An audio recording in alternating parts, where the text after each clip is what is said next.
नमस्कार साथियों, बिहार बोर्ड के नतीजे घोषित हो चुके हैं और पूरे बिहार के अंदर छात्रों ने कोरोना काल के बावजूद अपनी प्रतिभा का लोहा मनवाया है और उसमें सीतामढ़ी पीछे नहीं है। सीतामढ़ी के एक छात्र ने तो उर्दू के अंदर 97 नंबर लाकर एक नया कीर्तिमान रच दिया है और आज मैं उस छात्र से आपको मिलवाने जा रहा हूं।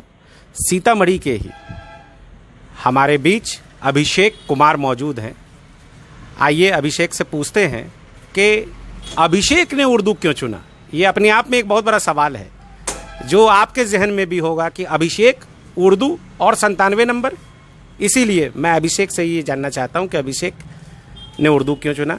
बहुत बहुत आपका स्वागत है अभिषेक। आपको सबसे पहले बधाई, आपने बहुत ज़बरदस्त प्रदर्शन किया है बोर्ड के अंदर और 10वीं के जो नतीजे हैं ख़ास तौर पर सीतामढ़ी के लिए, ये आपका जो रिज़ल्ट है वो पूरे समाज को, सीतामढ़ी को गौरवान्वित कर रहा है। और उर्दू में तो आपने कमाल कर दिया। अभिषेक ने उर्दू में 97 नंबर लाया है। बहुत लोगों के जहन में बहुत तरीके का सवाल है। मैं जानना चाहता हूँ कि आपने उर्दू क्यों चुना। जी सर, मैं इस सवाल का जवाब देने से पहले आपको बताना चाहता हूँ कि मेरी आज शायद वह ख्वाहिश पूरी हो गई जो पहले से ही मैंने तय करके रखा था कि मैं किसी नेता से आज मिल रहा हूँ और मैं इसके लिए बहुत बहुत शुक्रिया अदा करना चाहता हूँ शम्स सर का। जी, तो अब आते हैं सवाल पर कि मैंने उर्दू ही क्यों चुना और वो भी गैर मुस्लिम होते हुए। जी सर, तो मैंने पिछले 4 सालों से उर्दू पढ़ना शुरू किया और जब मैं शुरुआती दौर में जब उर्दू नहीं पढ़ता था तो बहुत सारे बैनर, पम्पलेट वगैरह वगैरह दीवालों पर या फिर रिक्शा पर और भी बहुत ऐसे चीज़ है जहाँ पर उर्दू या फिर अरबी में चपका होता था वो, जिसे मैं पढ़ नहीं पाता था। और भाई स्वाभाविक है कि किसी चीज़ को आप नहीं पढ़ पाएंगे जब तक उसे नहीं जानेंगे। तो मेरे अंदर यह बहुत बड़ी ख्वाहिश जगती थी कि मैं इसे भी पढ़ूंगा एक दिन और ज़रूर पढ़ूंगा। अगर ऊपर वाले मेरे साथ होंगे तो ज़रूर पढ़ूंगा। तो ऐसे ही मैं स्कूल जाता रहा। एक दिन मेरे सर मोहम्मद क़य्यूम से मुलाकात हुई और उनसे मैं उर्दू पढ़ना शुरू किया।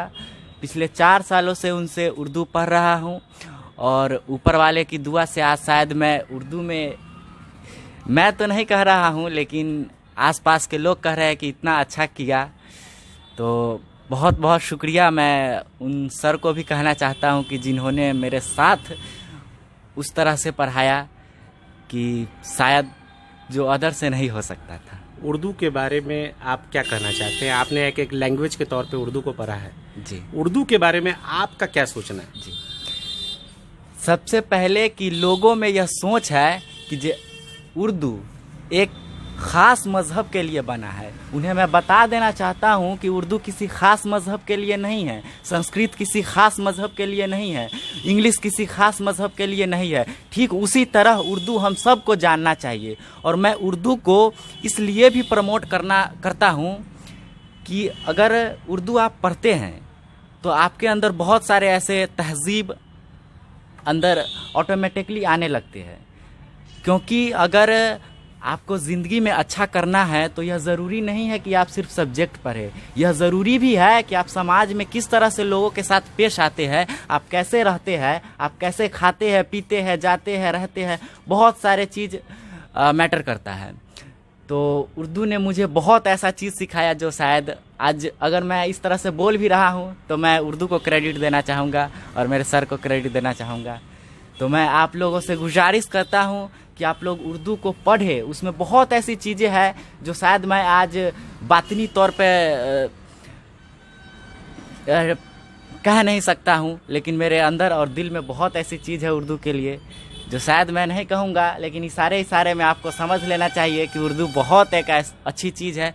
आप लोगों को ज़रूर पढ़नी चाहिए। कोई ऐसा उर्दू का कोई मिसरा, कोई शेर, कोई ऐसी गज़ल जो आपने पढ़ी हो किताब में और आपको लगता है कि आप ज़रूर दर्शकों को बताना चाहते हैं, कुछ ऐसी चीज़ जो आपको याद हो। जी जी, मैं इसके लिए माफ़ी चाहता हूँ कि मुझे एक भी शेर या फिर एक भी गज़ल तो नहीं याद है, लेकिन जो मैं गज़ल और शेर पढ़ता था उसका जो तफरीह और मतलब निकलता था, मेरे दिल को एकदम तोड़ मरोड़ कर देता था कि वह क्या चीज़ कह रही है। आप 2 लाइन के शेर और 2 लाइन के गज़ल पढ़ेंगे तो मुझे लगता है कि 4 किताबों के बराबर है। वो इतनी अर्थ कह देता है, वो ज़िंदगी जीने का तरीक़ा और सलीका सिखा देता है वो। तो जी अभिषेक, ये बताइए कि आप आगे चलकर क्या बनना चाहते हैं, क्या लक्ष्य है आपका?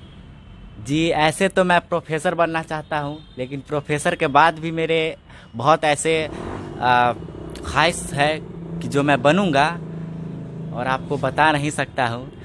और मेरा एक सबसे मेन ख्वाहिश है कि मैं प्रोफेसर बनने के बाद एक अच्छा सा नेता ज़रूर बनूँ।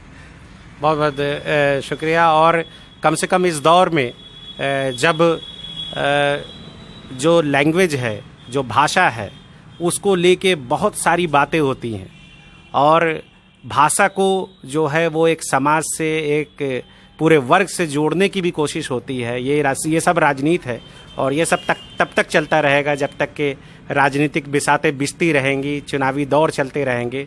लेकिन सच यही है कि जो गंगा जमनी जो हमारी तहज़ीब है और उर्दू को ज़िंदा रखने की जो एक कोशिश अभिषेक ने की है, उससे पूरे मुल्क को और उन तमाम लोगों को सबक लेना चाहिए जो किसी भाषा को एक मज़हब से जोड़ के देखते हैं। और निश्चित रूप से अभिषेक जैसे जो होनहार छात्र हैं वो आने वाले वक्त में उर्दू के लिए ब्रांड एम्बेसडर बन सकते हैं। यही बात थी जो आज हम लोग यहाँ रखना चाहते थे। बहुत बहुत धन्यवाद। जय हिंद।